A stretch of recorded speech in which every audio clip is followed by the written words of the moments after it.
And I discovered a long time ago, I don't know if I ever told you, that there's a very important law book out there called Black's Law Dictionary. Yes, we have talked about that in the past. Yeah. Yeah. Well, Black's Law Dictionary is a French dictionary for black folks in all the colonies that the French control. There was a law put out by the French government to govern the blacks as slaves.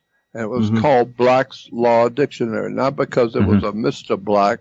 No, it was put out there for the Negro slaves by the French government. Black's Law Dictionary. Right. And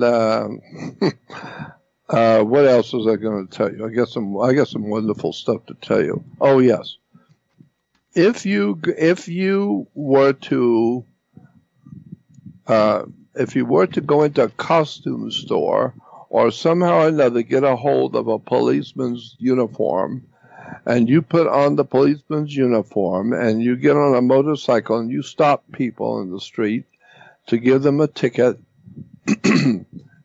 And if you found out, the law says that you are guilty of impersonating an officer of the law under color of the law.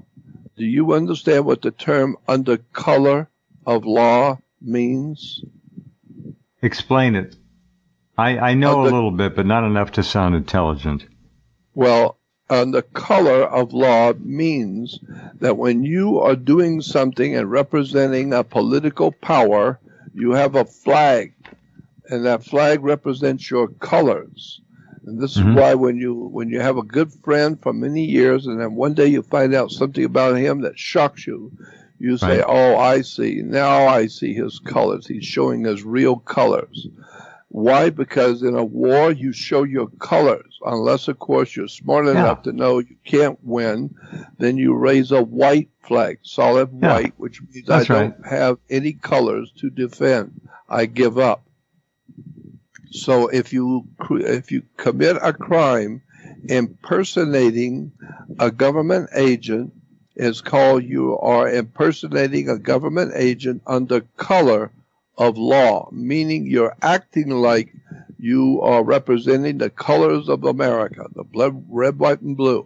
But in point of fact, you are not. You're a criminal impersonating an officer, so you're guilty under color of law. So it means that you are not actually representing the colors.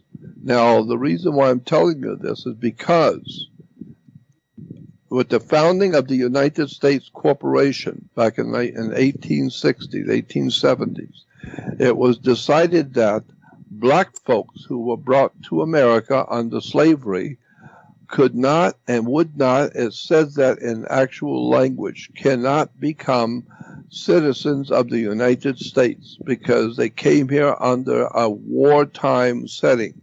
They were prisoners of war because the population of America went over to Africa, stole the people from Africa, and brought them here as slaves. So they were brought here under the color of law. They're not really citizens. So therefore, that's why we call the blacks colored people, because it's not the. Oh, really? Black. Oh, that's interesting. See, Jordan is such a genius about these symbols. They're all terminology symbols. That's fascinating. Explain that again real quick for people. You go ahead. Just explain that again. So they're colored folks. Why? Because they are acting like U.S. citizens under color of law. There is no law that says they are citizens because they can't be citizens. When you bring a citizen and when you bring a person into this country that's under act of war and it's a prisoner, he cannot, by law, according to international law, that prisoner can never become a citizen of that country. He is always understood to be a criminal. He's always understood to be a slave. Therefore, he cannot have full citizenship.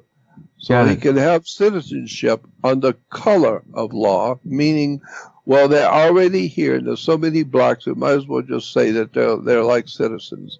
So we just treat them like citizens, and we'll just say they're citizens. But an actual point of fact, they are not actual American citizens. Why? Because they're acting like a citizen under color of law. Got it. So they're colored folks.